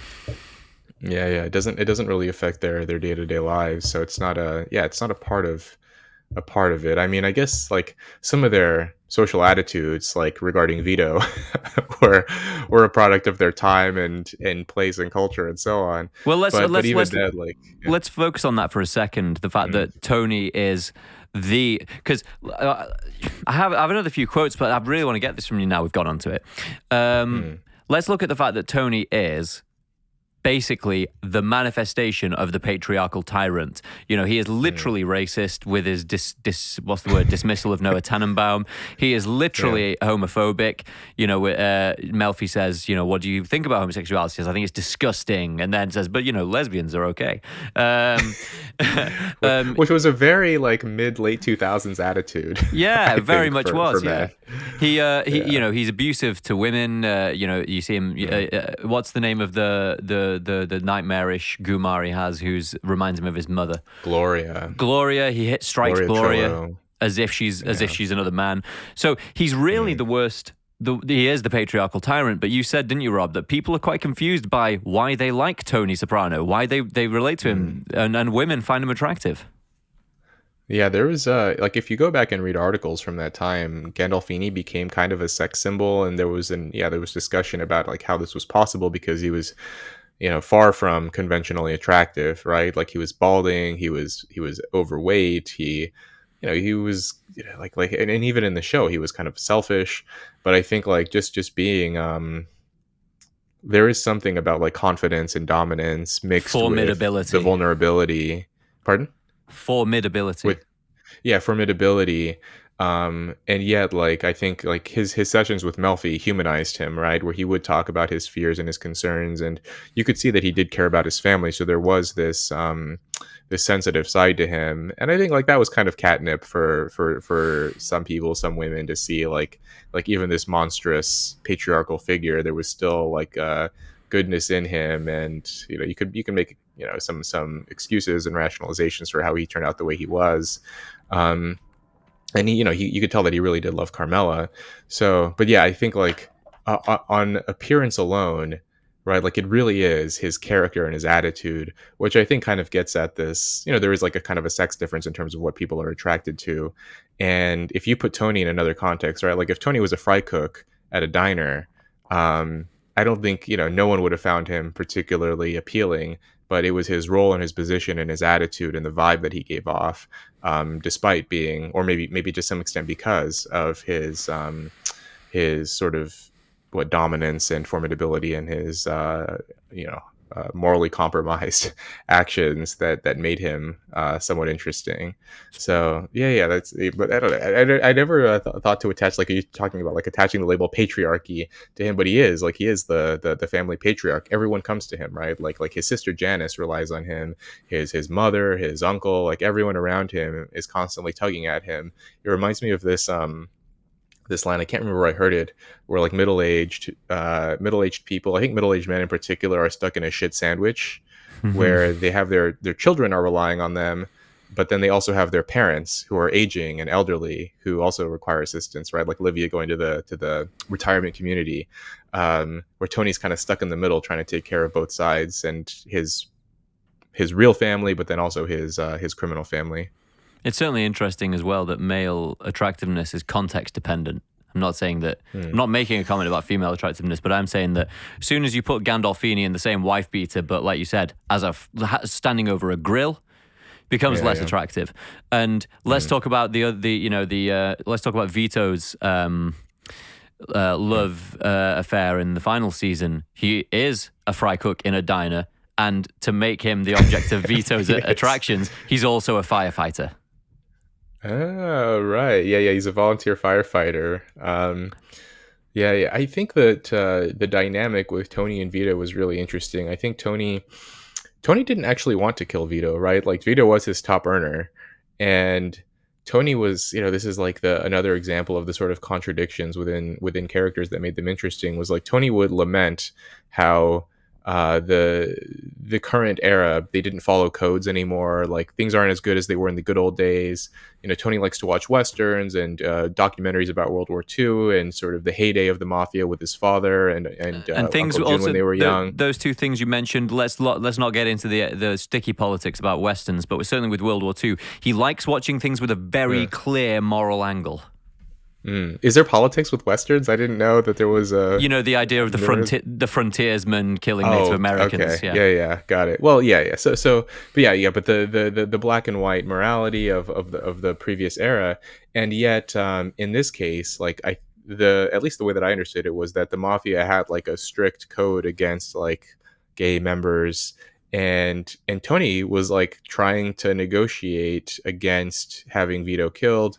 And he also doesn't like Phil Leotardo, and Phil like really wanted to kill Vito, and Tony didn't want to do it, in part I think to spite Phil because he didn't like him, and also like multiple reasons, right? Vito's a good earner, and so in this case, Tony wasn't 100%, I think, sold on the mafia code despite his protestations. And like when he's the scene with Melfi where she's like, what do you think of homosexuality? He's like, it's disgusting, blah, blah, blah. But then he likes lesbians, and he's like, what, at the end of the day, like, I don't really care. Like, you can just do whatever you want. I just don't want to know about it.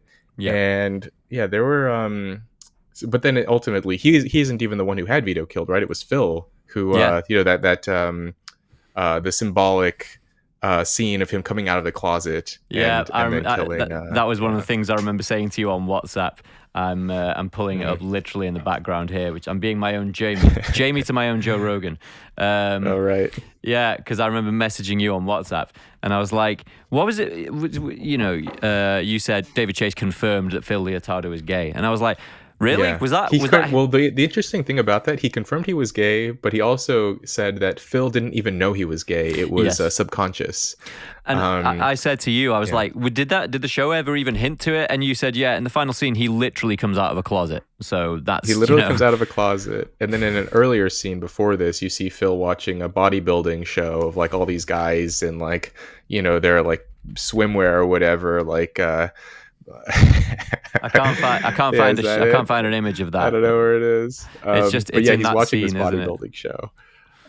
It's just on in the background. So let's just take the volume down here. Phil moment. So weird how people have just documented everything about The Sopranos, haven't they? Oh wait, is this it? I think this might be it actually. No, is it on the background right here? This would be wild if this was the scene where they see the it is, because he's consoling, what is it, Vito's family, isn't it? Vito's wife, yeah. But you go. Oh, there it is. Yeah. I can't believe it here. Yeah, there we go. Yeah, Phil likes that stuff. Oh, look at his eyes. Okay. Man of the face of a conflicted man. Yeah. Oh my goodness. So should we go look at some of the other quotes as well? Because I'm showing my file browser here. So there's one more that pertains to the boredom and suffering thing. So let's have a look at that. When's it gonna end? We're trying to give a jolt to your system. Give it a little kickstart. Why don't you kick me in the fucking head? What you're going through is very painful. I know that. You get stabbed in the ribs. That's painful. This shit, I don't feel nothing. Nothing. Dead. Empty. The show frequently suggests that if life is a choice between boredom and suffering, they all fully choose suffering. Because in that clip we just saw, he talks about getting stabbed in the ribs. I don't feel nothing. Where was it? Fucking head. What you're going through is very painful. Let's just, I know that. You get stabbed in the ribs. There you go. That's painful. He's actually kind of happy for that 1 second. He's talking about you feel alive when you're in an act of violence like that. Yeah. In this, was it either this episode or the next one where there's the hit on Tony, right? Where Uncle June hires the two guys to shoot at him. Oh, was it this one? Right. There's the scene where they shoot at the orange juice, the homage to The Godfather. And it was after that Tony, he calls Melfi after that, and he suddenly feels like, he's sort of back. He's alive. He feels, right. Like, I guess in that moment, right, when you're being gunned down, that's suffering, and it sort of shook him out of his boredom. And that is interesting. That sort of swing back and forth, and all of these guys, right, they choose suffering. That sounds right to me. And the regularness of life is Chrissy talking about the fact that he'd rather be suffering than be bored. The regularness of life is about boredom. Right. And he shoots the guy in the foot and then gets excited at the possibility of seeing his name in the newspaper. I think there's something to that. I mean, so there was an interesting study a few years ago about the link between dark triad personality traits and depression and anhedonia and like sort of low mood, low affect. And they found that, so dark triad is narcissism, Machiavellianism, and psychopathy. Sort of a constellation of traits encompassing sort of self-centeredness and strategic duplicity, exploitation. Like narcissists and psychopaths, people generally know what these are. It's kind of like seeing yourself as the only real character and everyone else isn't a real character, so you can move them around at will. Right. Other people are kind of exploitable resources for you. And so those things were correlated negatively, such that, or inversely correlated, such that the higher people scored on dark triad traits, the lower their mood, or rather, so which one do you think about? The higher your dark triad traits, the more prone you were to depression and anxiety and anhedonia and low mood and all these things. And I wonder if this is like, in part, I don't know, this is like maybe a side tangent, but like young people tend to score higher on dark triad traits and they tend to taper off with age. And this is also true for depression and anxiety, that older people tend to experience them less than younger people. And I wonder if just over time, your personality sort of mellows out, you kind of smooth out. But, anyway, we're watching the show. And so we see Tony and we see Chris and we see these guys who would like probably be like well into the top 1% in terms of their dark triad personality traits. And they're the ones who are suffering from depression and feelings of low mood. And the only way that they can experience any kind of excitement or thrill in their life is if they're like in a sort of a flight or flight situation, in a situation when they're sort of taking advantage of someone or duping someone or making some kind of a bid or some kind of ploy, right? Like you see like these guys, often they're only happy or they're smiling when they're involved in some kind of scam or when they're in some kind of violent conflict. And then suddenly they feel alive again. They feel happy. And I think like a lot of people are like this, but I think this is probably more pronounced for people with these kinds of traits who are particularly high. And this is something that Jordan talks about at length as well. Jordan Peterson talks about being very careful about, what would you say, building something into your personality that you can't get out again. So like associating your positive emotion with dangerous and dark things and violent things. At some point, you won't be able to get out of that if that's the kind of life that you've built. You'll have your positive emotion inexorably linked to things that are bad and make you miserable afterwards. Yeah. I think there's, you don't want to, well, act so impulsively that you could also just fundamentally change the trajectory of your life. I should also be clear, by the way, that like the finding the link between dark triad and depression and low mood, like that this doesn't imply that. So it suggests that people who are high on dark triad traits are more prone to depression, but it Not doesn't the other way suggest that people around. who have depression are going to have dark triad traits, right? Like people get that Yeah. confused. I'm not saying that like people who experience depression are going to be exploitative and narcissistic and so on. It's the reverse, that people who are exploitative and narcissistic are going to be prone to low mood and depression. And I think like the characters of Chris and Tony are sort of examples of this. They're all examples. Dark triad types, to see if I can neatly tie up what you were describing, is it's a belief that what you want and need is of superordinate importance above everyone else's wants and needs, and that it's an appropriate thing to do to manipulate other people to get what you want and need from them. And what's the third thing? Because that's narcissism and Machiavellianism. What's the third Well, thing? so psychopathy is like callousness, cynicism, disregard for other people. Narcissism is entitled self-importance, and Machiavellianism is strategic exploitation and duplicity, and basically valuing yourself much more than other people. I mean, like actual like so dark triad traits, like the measures for dark triad these are meant to be administered to like the general population, that all of us to some extent have these traits within us. It falls along a normal distribution, but then if you actually administer like actual psychopathy scales, and people who are sort of diagnosably antisocial personality disorder or psychopathic, like those people are the ones who truly like don't actually see other people as human, right? Like if you read interviews of like forensic psychologists interviewing psychopaths, and they'll say like, well, why did you kill this person? And the psychopath will say like, well, what do I care? I'm not her. Like it doesn't register that this is a human being. Or they'll ask someone like, why did you kill this person? And they said, well, I wanted to know what it would feel like to kill. And they say, well, you've already killed before. Why would you do it again? And they said, yeah, but it's been a few years. Like they needed to experience that feeling again. And so that is like an actual, probably a level above even a Tony Soprano, maybe more of like a Richie Aprile, right? Like it's funny, like as a psychologist watching the show, it's like for me, I was like sort of comparing like who's an actual like psychopath here. And I thought that Richie Aprile for sure. Ralph Cifaretto, I think Ralphie. So they tried to like humanize him toward the end when his son got shot with the arrow, but I mean the way that he beat Tracy, he was so ruthless. Like I don't know, like you would never see, like Tony could be violent with women, but you don't really see Tony like beating a woman to death in that manner. So yeah, absolutely. It's a good point that one of the things that the show reveals to us is that there's always a step further than where you are, be it good or bad. So there's always, one of the reasons that we see it through the lens of the New Jersey crime family is that that's a kind of low rent crime family, right? The real ones are on the island in New York, on Manhattan Island, or in Brooklyn, and certainly in New York City. Similarly, Mad Men, like we said, is about not the top agency. It's not BBDO or DDB. It's this one who aspires to be. And in the same way that it could always be worse as well, which is to say that Tony, bizarrely enough, is not the worst character in the show. It's a controversial claim, but to make Tony seem positive by comparison to someone else, they have to bring someone else in even worse. Remove some humanity, so it's like true psychopathy.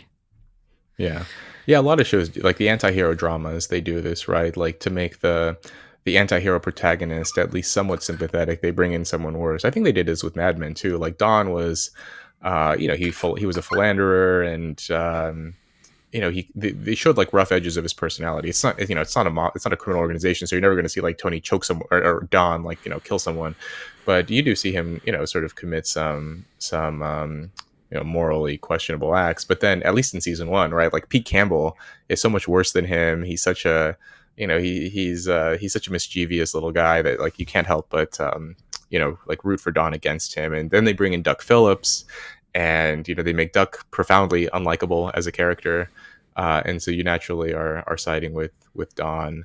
And so with the Sopranos, right, like they tried to bring in at least like every season or every other season, they would bring in some kind of foil for Tony. Where season 1, it was clear that it was Uncle June and Livia, but it was an interesting sort of family dynamic where it wasn't really like, they weren't really adversaries. It was like a family entanglement. But then they brought in Richie Aprile in season 2, Ralph Cifaretto in season 3. Feach Lamana in season 5, and then Philly Attardo had their rivalry too. And so yeah, they had to set someone up against Tony, I think, just to build that conflict and make the story more interesting. And like all of these guys were I mean, in my view, I think they were probably all of them worse than Tony. Yeah. Yeah, well, everyone else who I know who's seen it fully subscribes to that. Let's look at perhaps I think the next thing here. We've got about 20 minutes left, so we'll deconstruct what might be the show's I'm messing about with my screen in the background here. The show's master quote, or like the philosophy from which the rest of the show hails. So it's very unprofessional of me, by the way, to be adjusting my OBS screen in the background while I'm doing this, but it's been bothering me the whole time. I'm sure the audience likes to see how the sausage reality is made, how the fucking regularness of life. Right? Yeah. They like to see behind the scenes at Satrial's pork store how the sausage is made. I like it. Let's look at it. This is the quote to end all of the other quotes in the show, I think. What's the purpose? Why does everything have to have a purpose? The world is a jungle. And if you want my advice, Anthony, don't expect happiness. You won't get it. People let you down. And I'm not naming any names. But in the end, you die in your own arms.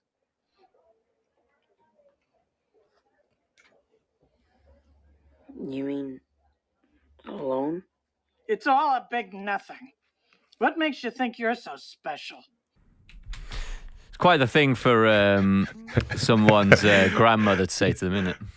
Yeah, like if you, I'm sure a lot of viewers can recall having those exact conversations with their grandma. You go to them for some advice or some support, and they're telling you, yeah, that Don't expect anything.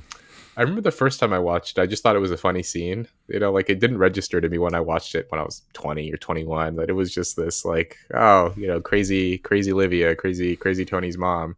And you watch it again and it's like, and you connect it, right? Because now I know that like, whatever, 6-7 seasons later, AJ tries to kill himself.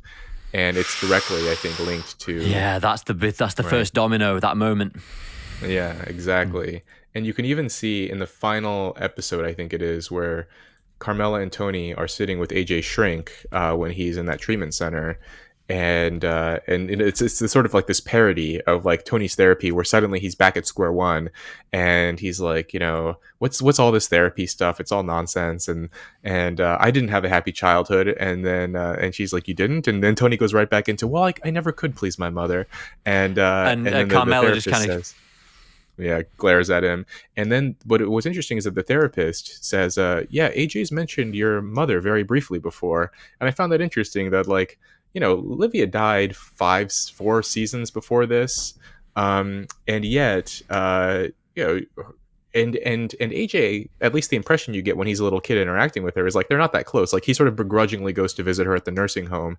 And yet he remembers something about her enough to the point where like after his suicide attempt, he brings up his grandmother in conversation. Presumably, at least I would think that discussion in the nursing home about, it's all a big nothing, like that line stuck with him over time. Yeah, absolutely. And this image I've pulled up here, that's one of Tony's dreams, isn't it? And it kind of Chase does not explain everything that happens in The Sopranos, and Tony has this dream and it happens and you move on. And in 2003 when it aired, maybe 4, you wouldn't have been able to just go straight online and read an essay explaining it to you.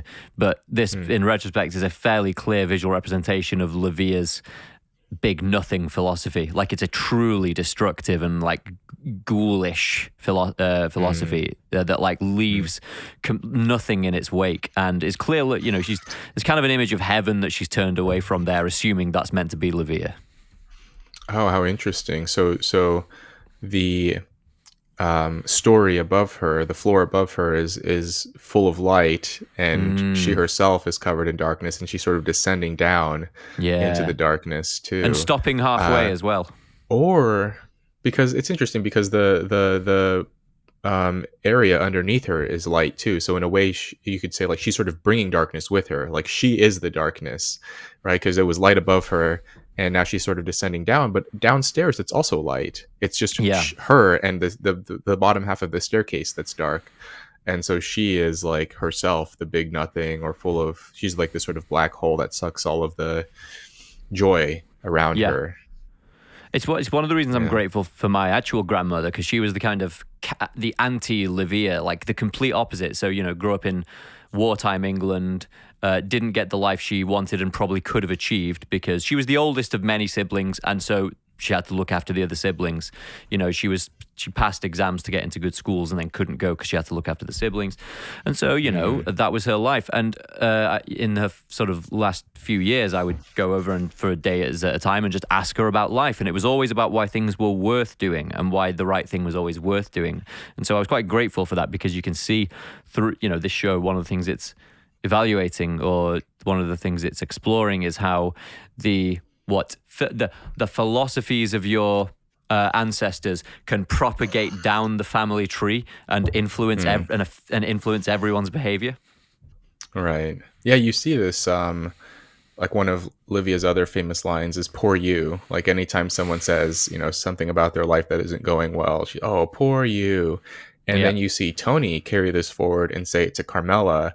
And I don't recall if he ever says it to any of the kids specifically. It would be more interesting if he didn't, because later you see AJ tell Meadow, "poor you." And it would be interesting if he didn't, if Tony never even directed it. All he did was overhear his father say it to his mother and then carry that forward with him through the generations, right? Like, and so yeah, this sort of the shadow of Livia hanging over like multiple generations of the family. Yeah. Yeah, I mean, I think like that relationship was, like Tony's relationship with both his mother and his father, like those were like surprisingly layered and sophisticated. And like, yeah, I don't know if David Chase like started out like knowing all of this backstory, if he kind of went along with it and had a vague idea, because supposedly Olivia is based on his own mother, and right. Tony's depression is like loosely informed by Chase's own experiences with depression. And so he like, yeah, I think he a lot of artists, they sort of draw from their own life. And yeah, like the Livia character, I thought was I was reading a few months ago this idea of the death mother in Jungian psychoanalysis. Yep. And this idea of the death mother is it was developed and popularized by her name, I think, is Marion. Let me actually have it right here. I just want to make sure I get this name right. Marion Woodman. Yeah, she advanced the archetype of the death mother. And like the death mother, there are two aspects to it. There's like the sort of Jungian psychoanalytic aspect of it, and then there's the evolutionary psychology aspect. But the evolutionary psychology aspect is basically like the idea is that actually throughout evolutionary history, mothers did not always feel unconditional love for each one of their offspring, and that often they had to make very difficult decisions, right? Like if you can imagine in the human ancestral environment, they had to make difficult choices about like how many resources to invest in any specific kid. They had to calculate, okay, well, do I have a provider to take care of me? How many other children do I have to feed? Like they had to make all of these difficult decisions. And one of the things that that Woodman advances in some of her papers is that a lot of the myths and folklore that we know about like changelings or children being abducted or being abandoned and so on, a lot of this developed out of basically women like having to make the difficult decision to like abandon their children or leave them to die or something like that. And so that's like one aspect of it. And then that's like the aspect for the perspective of the mother. And then from the child, there's this sort of Jungian element of it where they fear the death mother, right? Like they're on some level, they're aware that like potentially if they're not seen as valuable enough, that they could be abandoned or neglected or killed or so on. And so for them, they have this terror of being left. And so, like the archetype of the death mother is like this sort of cold, unfeeling, uncaring woman. And so, yeah, Marion Woodman, she sort of suggests that this archetype arose out of there's sort of the great mother archetype of like the wonderful, caring, nurturing mother. But then there's the death mother of like this cold, unfeeling, unloving mother. And I think Livia was supposed to be representative of the Jungian death mother and of like this person that sort of materially provided for Tony. Right, like he never went hungry. Right, he was fat even when he was a little kid, but emotionally he was starved. Right, he was starved for affection, and you actually you never see Livia show him any sort of like express any warmth or positivity at him at all.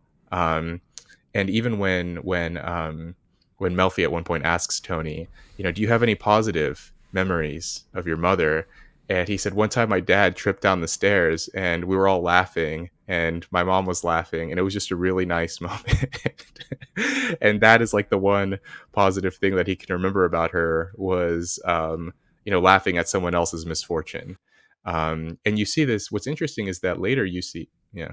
You're going to mention the same thing I was. Yeah. She laughs at him for falling down the stairs. Yeah. And except there's the dark thing that he falls, he hits the ground and like a 9mm slides out of his like jacket and across, and she doesn't notice it.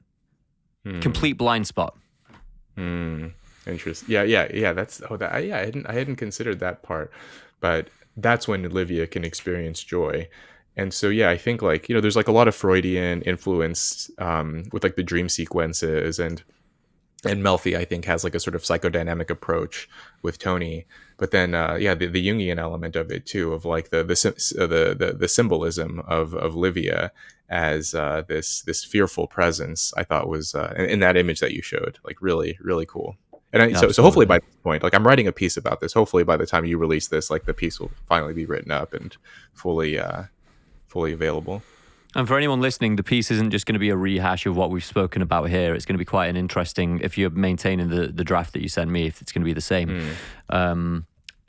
It's a comparative analysis of Tony's relationship with his two sons, let's say, with the suffocation of Christopher and the rescuing of AJ.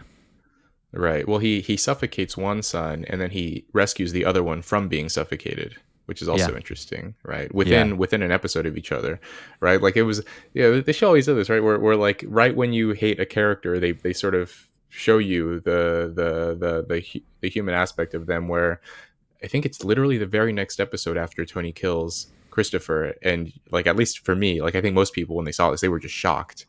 And then an episode later, AJ tries to kill himself, and Tony saves him. And he's breaking down crying with his son, right? Like after he pulls him out of the pool and he's crying. And then suddenly you're like, oh, like Tony, it's impossible to hate him completely after that.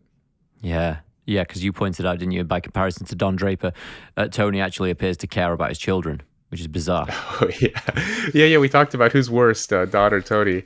And like Tony commits like more egregious acts, but he also seems to you get the feeling that like Tony loves Carmela and he loves his kids, whereas Don, like, okay, so when Carmela left Tony did everything he could to get back with her, like in his own sort of scheming, duplicitous way. He was like withholding money from her, and he would like barge in and out of the house at all hours. Like, he was trying to like impose himself on her life, and try to reconcile. Whereas with Dawn, like when Betty like said she was going to leave it was a very sort of half-hearted, like, I'm not going to let you break up this family, and then like kind of does, and then he moves into his apartment in New York, and like he doesn't really fight for his family the way that Tony does. Again, like Tony doesn't do it in a particularly honorable way, but you could tell like he wants to keep this unit together the way that Dawn really didn't seem to want to. Absolutely. And so we're about to hit the 150 mark, so why don't we just take 10 minutes now to get out of The Sopranos. There's not really hit any conclusions there. It's just been a good discussion and a good like look at it from many angles.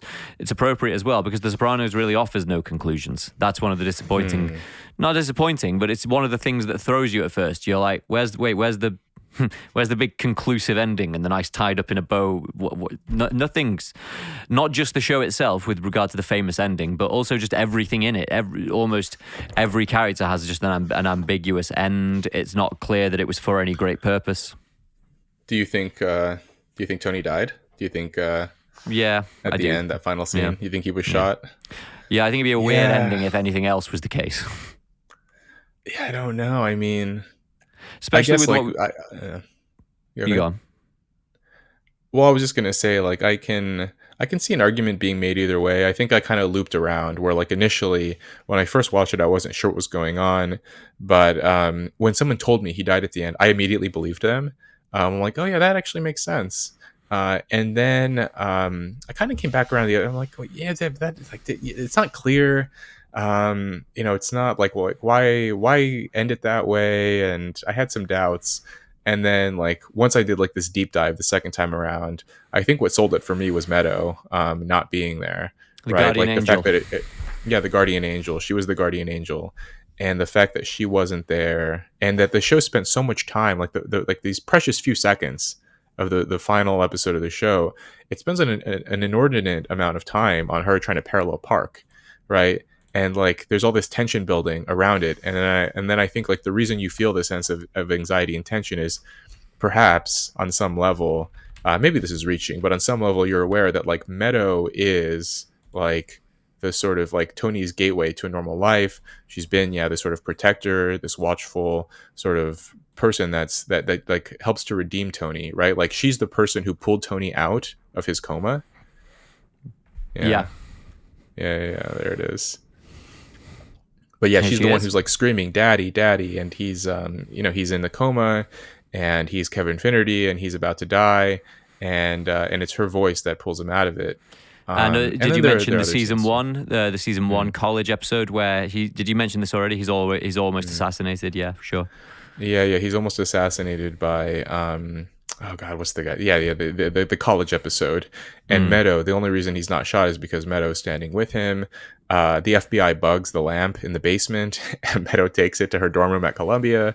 And so they're like, and then just generally, right? Like Meadow is like the hope for the family, right? Like she's the upwardly mobile, educated person who is like who has a real chance to like get away from this sort of like being mired in crime and all of the sort of dysfunction around the family. Like AJ says, "Poor you." You never hear Meadow repeat any of her family's like toxic slogans, right? Like Meadow does seem to stand apart from them in a unique way. And the fact that she's not there with them, I think, Yeah, it's represented in this indicative. moment. She's trying to Yeah. straighten out whilst everyone else is still together. She's apart, trying to straighten out.